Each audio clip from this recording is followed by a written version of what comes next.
આમ આદમી પાર્ટીમાંથી રાજીનામું આપનાર રાજુ કરપડા આજે રાજકોટમાં પત્રકાર પરિષદ યોજીને અનેક જે ખુલાસા છે તે કર્યા છે. આપણી સાથે આમ આદમી પાર્ટીના પૂર્વ નેતા અને ખેડૂત નેતા કહી શકાય રાજુ કરપડા જોડાયા છે. આપણે તેમની સાથે સીધી વાત કરવાનો પ્રયાસ કરીશું. રાજુભાઈ, આમ આદમી પાર્ટીમાંથી અચાનક રાજીનામું આપવાની નોબત પડી છે, શું કહેશો? આમ તો આમ આદમી પાર્ટીમાં હું 2021-22માં જોડાયો. 2025 સુધી 4.5 વર્ષ સુધી મેં સતત આમ આદમી પાર્ટીના માટે કામ કર્યું. એની પહેલા હું 2017-18 થી 2021 સુધી ખેડૂતો માટે કામ કરતો જ હતો. ખેડૂત એકતા મંચના બેનર નીચે કામ કરતો. 21 થી 25 સુધી આમ આદમી પાર્ટીમાં ખેડૂત સંગઠનનો પ્રમુખ બનીને પણ ખેડૂતો માટે કામ કર્યું.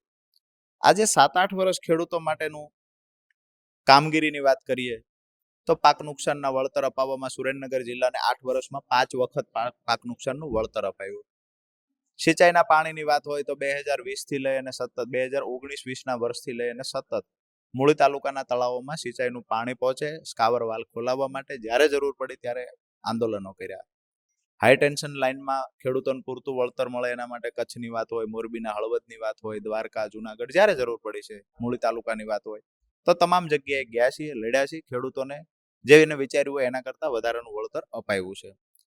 મુખ્ય વાત એ છે, એવી જ રીતે ટ્રાન્સફોર્મરની વાત હોય, સમયસર મીટર ન આવતું હોય એની વાત હોય, પીજીવીસીએલ ખોટા દંડ ફટકારતી હોય તો પીજીવીસીએલમાં તો હું લગભગ અઠવાડિયામાં 3 દિવસ સતત પીજીવીસીએલમાં ખેડૂતોના મુદ્દે રજૂઆતો કરવા જતો હતો. હવે જ્યાં સુધી ખેડૂતો માટેની લડાઈ હું બિન રાજકીય લડતો હતો તો એમાં પરિણામ મળતું. જ્યારે રાજકીય રીતે આમ આદમી પાર્ટીનો ટેગ લાગ્યા પછી હું ખેડૂતોની લડાઈ લડતો તો ક્યાંક ને ક્યાંક પરિણામ મળવામાં થોડું 19-20 થતું હતું. એટલા માટે જો પાક નુકસાનના વળતરની વાત હોય તો આંકડાઓ સરકારે લખવાના હોય છે. અમુક ક્લિયર વાત હોય કે અતિવૃષ્ટિ થઈ જ છે ઓન પેપર તો ખેડૂતોનું વળતર લડાઈ લડશું એટલે આપવું જ પડશે. સરકાર ઈચ્છે કે ન ઈચ્છે વળતર આપવું પડે. એવા કેસમાં વળતર આપે. પણ અમુક જગ્યાએ સમજો લાગે છે કે આમ આદમી પાર્ટીને જસ માત્ર મળે છે તો આમ આદમી પાર્ટીને જસ ન મળે એનું ધ્યાન સરકાર રાખે, એટલે કે સત્તામાં રહેરી પાર્ટી રાખે. અહીંયા હું કાંઈ આંદોલન કરું તો એમાંથી જસ ખાટી જવાની કોશિશ આમ આદમી પાર્ટી કરે. આ બંનેની લડાઈમાં ક્યાંક ને ક્યાંક જે ખેડૂતોનો મુદ્દો છે એ મુદ્દો મરી જતો હતો. મને એવું દેખાયું. એક વાત તો એ છે કે હળદરની ઘટનામાં જો હું કોઈ પાર્ટી સાથે ન હોત તો કદાચ ખેડૂતો પર આવા ગંભીર કેસ ના થયા હોત, ચાહે આંદોલન આને આજ થયું હોત ને આંદોલન આ હું કરી શકતો હતો. પાર્ટી સાથે રહેવાથી ફાયદો માત્ર રાજુ કરપડાનો છે. બિન રાજકીય લડાઈ લડવાથી ફાયદો તમામ ખેડૂતોનો છે. તો મેં એવું વિચાર્યું છે કે બિન રાજકીય લડાઈ આપણે લડીએ અને તમામ ખેડૂતોનો ફાયદો થાય એ પ્રયત્ન કરીએ. હળદરની ઘટના પછી બીજું કારણ હું તમને કહું, આ એક કારણ છે. બીજું કારણ, જ્યારે હું જેલમાં ગયો ત્યારે ઘણી બધી જવાબદારીઓ પ્રદેશના નેતાઓને આપેલી કે હાજર થતા પહેલા અથવા તો અમે આગોતરા જામીનની પ્રોસેસ કરીએ તો પ્રદેશના નેતાઓ દ્વારા જ કહેવામાં આવેલું કે આગોતરા જામીનની પ્રોસેસ નથી કરવી, તમે હાજર થઈ જાઓ, પાછળનું અમે બધું મેનેજ કરી લઈશું. હું હાજર થયા પછી 12 ખેડૂતોના જામીન મૂક્યા. પહેલી જ તારીખ 27/10/2025 આવી.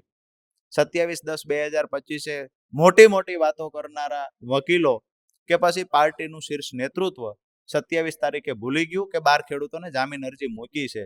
એ દિવસે કોઈ વકીલ હાજર ન રહ્યું. અને દુઃખ સાથે કહું કે ખેડૂતો જ્યારે મને પૂછતા કે આજે હિયરિંગમાં શું થયું, વકીલો શું બોલ્યા, જવાબ આપવા માટે રાજુ કરપડા પાસે કોઈ શબ્દ નહોતા. કારણ કે એ ખેડૂતો રાજુ કરપડાના મોઢેથી આવ્યા હતા. રાજુ કરપડાના હાકલ થવાથી એ ખેડૂતો આંદોલનમાં જોડાયા હતા. હવે રાજુ કરપડાના સમર્થકો જ્યારે જેલમાં હોય તો એ જેલમાંથી છોડાવવાનું કામ પ્રદેશનું શીર્ષ નેતૃત્વનું હતું. એ ક્યાંક ને ક્યાંક એની ફરજ ચૂક્યા છે. હું રહ્યો છું, વફાદારીથી રહ્યો છું. જ્યારે એમની વફાદારીની વાત આવી તો ક્યાંક ને ક્યાંક 4.5 મહિના સુધી ગુમ થઈ ગયા હોય અથવા તો માત્ર મીડિયામાં ચમકવા માટે 2 વખત આવીને જેલની બહાર દેખાવ કરી દીધો અને પછી જતા રહ્યા. વાસ્તવિકતા તો એ છે કે સાગરભાઈ રબારી જે સતત મહેનત કરતા તો એ સાગરભાઈ રબારી પાસે આ નોલેજ નહોતું. કાયદા કથા કરનાર વ્યક્તિએ 4.5 મહિનામાં પૂછ્યું નથી ખરેખર કેસ ક્યાં પહોંચ્યો છે, શું કરવું જોઈએ. અમને તો ભરોસો એમના પર એટલા માટે હતો કે વિસાવદરની ચૂંટણીમાં મેન મારા જેવા કેટલાય કાર્યકર્તાઓએ લોહી રેડ્યું હતું ચૂંટણી જીતાડવા માટે. જીતાડ્યા પછી ક્યાંક ને ક્યાંક એવું લાગ્યું કે રાજુ કરપડા શું કામ એમને ખટકતો એ મને ખબર નથી, પણ રાજુ કરપડા સાથે રહેલા ખેડૂતો અને રાજુ કરપડા વધારે સમય જેલમાં રહે અથવા તો જો એવું ન ઈચ્છતા હોય તો મને એવું નથી લાગતું કે આવડી મોટી બેદરકારી કરે. તો બેદરકારી દેખાણી છે. કાયદા કથાની વાતો મીડિયા સામે આવીને કરે છે, પણ પોતાના જ પરિવારના, પોતાના જ પાર્ટીના લોકો જેલમાં હતા ત્યારે કાયદાકીય માહિતી આપવાનું ચૂકી ગયા છે. એટલે મેં વિચાર્યું કે હું જેના ભરોસે છું, મારા ભરોસે ખેડૂત છે, હું આમ આદમી પાર્ટીના નેતાઓના ભરોસે છું. અને જે નેતાઓના ભરોસે છું એ નેતાઓ તો ફસાવાની કોશિશ કરે છે. મેં મન બનાવી લીધું કે પાર્ટી છોડી દઈએ અને ખેડૂતો માટે બિન રાજકીય કામ પહેલા કરતા એ જ કામ આજે પણ કરતા રહીએ. ખાસ કરીને વાત કરવામાં આવે કયા બે એવા નેતાઓ છે કે જેના દ્વારા આખું ષડયંત્ર છે તે તમારા પર કરવામાં આવ્યું? જેને ષડયંત્ર ન કહી શકાય, પણ મેં જે જવાબદારી આપી, જેને મને જવાબદારી પૂર્વક કહેલું હતું કે અમે પાછળ આટલું આટલું દોડી લઈશું, મહેનત કરી લઈશું, એવા મનોજભાઈ સોરઠિયા અને ગોપાલભાઈ ઇટાલિયા છે, જેને અમને હાજર થઈ જવાનું કીધું હતું કે તમે હાજર થાવ, ખેડૂતોની ચિંતા છોડો. અમે ત્યારે કહેલું કે અમે 12 અસૂટ ખેડૂતોને પહેલા છોડાવી લઈએ, આગોતરા જામીનની પ્રોસેસનો આપણને અધિકાર મળેલો છે, તે અધિકારના માધ્યમથી આગોતરા જામીન આપણે લઈએ. મળે ન મળે પછીની વાત છે, પણ ખેડૂતો ત્યાં સુધીમાં છૂટી જાય એવા પ્રયત્ન કરીએ. તો કહેવામાં આવ્યું બંને વ્યક્તિ દ્વારા તમે હાજર થઈ જાઓ, અમે જોઈ લેશું, બધું પતી જશે. અમે હાજર થયા પછી ખબર પડે કે બંને વ્યક્તિ ગુમ થઈ ગયા છે. 4.5 મહિનામાં સિંગલ વખત જાણવાની કોશિશ નથી કરી ખરેખર શું થયું છે. માત્ર મીડિયા સામે આવીને અમે મહેનત કરીએ છીએ, અમે વાતો કરીએ છીએ, આવું બોલવું એ અલગ વસ્તુ છે અને દિલથી દોડવું એક અલગ વસ્તુ છે. હવે રાજુ કરપડા ભાજપમાં જોડાશે અથવા કોંગ્રેસમાં જોડાશે? આવી ગઈકાલથી વાતો થઈ રહી છે, જેને હું એવું સમજુ છું કે આ વાતો જૂઠાણાથી વિશેષ કાંઈ નથી. આજે કોઈ પાર્ટી સાથે જોડાવાનો મેં નિર્ણય નથી કર્યો. ગઈકાલે જ્યારે હું, આમ તો તમને ખ્યાલ છે, જેલમાંથી આવ્યો, મારા ઘરમાં પ્રસંગો હતા. આ પ્રસંગો પતાવ્યા પછી હું ઘણા બધા ખેડૂતોને મળ્યો છું, અને ખેડૂતોને મળ્યો ત્યારે એક જ વાત હતી. હું બોટાદ ગયો એફિડેવિટ કરાવવા, તો હળદરના ખેડૂતો આવ્યા. હળદળ ઘટનામાં જે ભોગ બન્યા છે એ ખેડૂતો આવ્યા. એ ખેડૂતોની પણ એ જ ફરિયાદ હતી કે ખરેખર રાજુભાઈ અંદર ગયા પછી ઘણું બધું સારું નથી થયું, અમારે તમારે રજૂઆત કરવી જ હતી, એટલા માટે આવ્યા છે. ને એમની વાત પણ મેં સાંભળી. તો ક્યાંક ને ક્યાંક મને એવું લાગ્યું ખેડૂતો મારા ભરોસે આવેલા, એ ખેડૂતોને ખરેખર મારો ભરોસો પાર્ટી પાસે તૂટે તો હું ખેડૂતોને કયા ભરોસા આપવાનો છું, ખેડૂતોનું શું આશ્વાસન આપવાનો છું? પછી વિચારીને ખેડૂતોની બધાની રાય લઈને મેં નક્કી કર્યું કે પાર્ટી મને કાર્યક્રમો ખેડૂત નેતા તરીકે કરાવવા ઈચ્છે છે. આજે હું પાર્ટીમાં પણ પીક પર હતો, સમજો કે જો મારે ધારાસભ્ય જ બનવું હોય, કંઈક વ્યવસ્થિત પદ જ લેવું હોય, તો પાર્ટી બધું આપવા તૈયાર હતી. કેજરીવાલજી ડાયરેક્ટ સંપર્કમાં હતા, મારે વાયા કોઈને કરીને કેજરીવાલજી પાસે નહોતું જવાનું. પણ કેજરીવાલજી ડાયરેક્ટ સંપર્કમાં આવ્યા, એના જ કારણે કદાચ અહીંયા કોઈ એક બે જૂના નેતાઓ છે એને પેટમાં તેલ રેડાયું હોય, આવું મને દેખાય છે. લોકપ્રિયતાથી તેલ રેડાયું હોય, અથવા તો માત્ર ખેડૂત નેતાનો ટેગ લગાવીને ખેડૂતો માટે કામ કરવા ન ઈચ્છતા હોય, આવું બની શકે. એવું ને એવી એક ઘટના બીજી બની. મારો વિડીયો જે હતો, વિડીયો પણ કહેવામાં આવ્યું હતું કે 31 તારીખે મહાપંચાયત છે, તમે વિડીયો બનાવો. વિડીયો માત્ર મનોજભાઈ સોરઠિયાને મોકલ્યો તો એડિટ કરીને 31 તારીખે ચલાવવાનો હતો. એડિટ એટલે કરવાનો હતો કે અંદર કોઈ એવા શબ્દનો પ્રયોગ થયો હોય તો એને એડિટ કરીને કાઢવાના હતા. એડિટ કરતા પહેલા 31 તારીખે ચલાવવાનો વિડીયો 29 તારીખે સોશિયલ મીડિયામાં ફરતો થઈ ગયો, જેને લઈને મારા પર કેસ થયો. કેસ થયા પછી પણ મહત્વની વાત એ છે કે મારા પરિવારને કહેવામાં આવ્યું કે તમારા જામીન 11/11/2025 એ કેસમાં થઈ ગયા છે. મને ભાવનગર લઈ ગયા 10/11/2025 જામીન થઈ ગયા એવું કહેવામાં આવ્યું. વારંવાર તપાસ કર્યા પછી મારા પરિવારે એવું કહ્યું કે ભાઈ બીડો નથી આવ્યો, તો કે જામીન નથી. જામીન જ્યારે મારો પરિવાર લઈને ગયો ત્યારે કોર્ટમાંથી જાણવા મળ્યું 30 તારીખે કે તમારા જામીન તો રિજેક્ટ થયેલા છે. કાયદાની કથાઓ કરનાર વ્યક્તિઓને કહીએ છીએ, આટલી બધી ગંભીરતા લીધી હતી તમે એવું કહો છો કે જામીન થઈ ગયા, 20 દિવસે ખબર પડે કે જામીન રિજેક્ટ. કોઈનો દીકરો 20 દિવસ જેલમાં રહે, એના બાપ પર શું વીતે એક વખત પૂછી તો લેજો. અને તમારી આટલી બધી નિષ્ક્રિયતા, નિષ્કાળજી આટલી બધી, ત્યાર પછી જામીન મૂકવામાં આવ્યા. કારણો ગણાવીશ તો ઘણા બધા છે. ત્યાર પછી જામીન 4/12/2025 મૂકવામાં આવ્યા.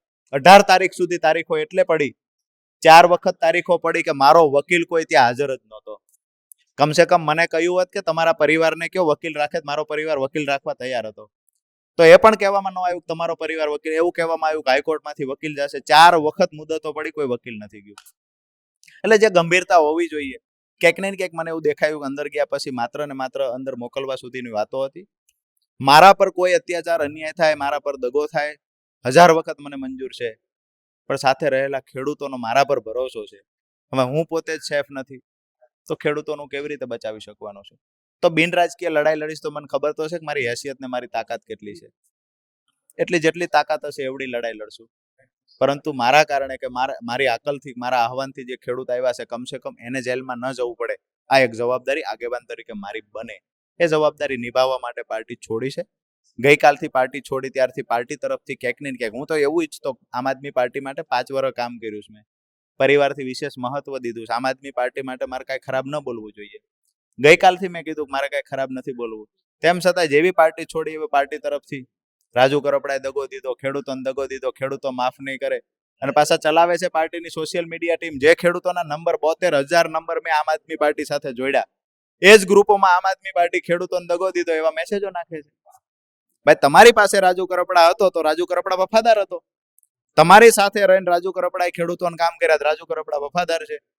તમારાથી જુદો પડ્યો, તમને રાજીનામું આપ્યું, ખેડૂતો માટે કામ કરવાનું કહે છે તો રાજુ કરપડા ગદ્દાર છે. ગદ્દાર અને વફાદારીનું સર્ટિફિકેટ પાર્ટીમાં એક બે લોકો આપી રહ્યા છે. આવનાર સમયમાં હું અપેક્ષા રાખું છું કે એ લોકો ક્યાંક ગુજરાતને જ્યારે ખબર પડે કે ખરેખર જેની સાથે હતા એ જ ગદ્દાર હતા, આવું ના થાય, ભગવાન સુખી રાખે. આવનાર સમયમાં હું ઈચ્છું છું કે સારા સારા નેતાઓ આમ આદમી પાર્ટીમાં આવે ને આમ આદમી પાર્ટીની પણ ભાગ્યમાં હોય, નસીબમાં હોય તો આમ આદમી પાર્ટીની પણ સરકાર ભવિષ્યમાં બનવી હોય તો બને. આપણે એમાં પણ ખુશ છીએ. અંતિમ સવાલ, રાજુ કરપડા હવે ક્યારે રાજકારણમાં જોડાશે? હાલ કોઈ નિર્ણય લીધો નથી.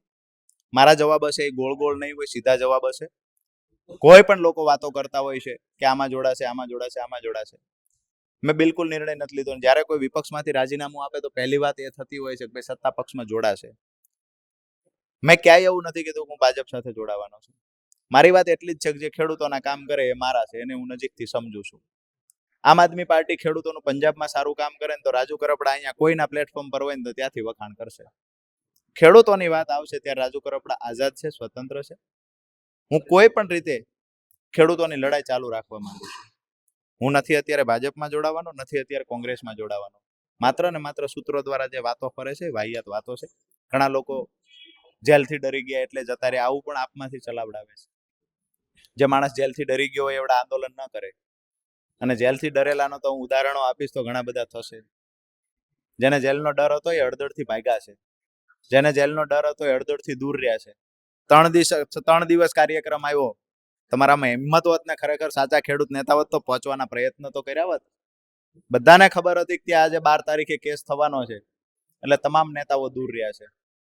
રાજુ કરપડાને ખબર હતી કેસ થવાનો છે. મેં 2 કલાક એડવાન્સમાં પાર્ટીને કહ્યું હતું મને એવું દેખાય છે કે પોલીસ એટલી બધી એલર્ટ છે કે પોલીસ સભા નહીં કરવા દે, અને જો સભા કરીશું ને તો પોલીસ લાઠીચાર્જ કરશે, કારણ વગરના ઘર્ષણ થશે.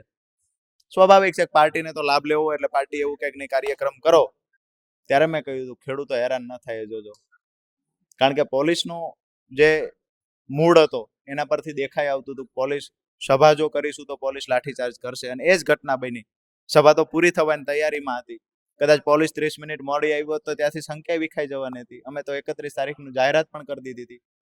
એટલે ક્યાંક ને ક્યાંક આખી જે ઘટના બની એમાં જેલનો ડરની જે વાતો કરે છે એને કહીએ છીએ કે 10 વર્ષ પહેલાનો કોઈ કેસ હોય તો એનાથી જો હું ડરતો હોત તો 25 સુધી આંદોલનો ના કરતો હોત. એટલે સીધી વાત એ છે કે તમારી નિષ્ક્રિયતા, નિષ્કાળજીને છુપાવવા માટે ક્યાંક ને ક્યાંક રાજુ કરપડાને ખરાબ ચિતરવા માટેના જે પ્રયત્ન કરો છો એ ના થવા જોઈએ. જી આ હતા રાજુ કરપડા કે જેને મનોજ સોરઠિયા અને ગોપાલ ઇટાલિયા જે આમ આદમી પાર્ટીના નેતા છે તેના પર સનસનીખેજ આક્ષેપ છે તે કર્યા છે. યુવરાજ ચૌહાણ સાથે પૂછાપ ડિજિટલ, રાજકોટ.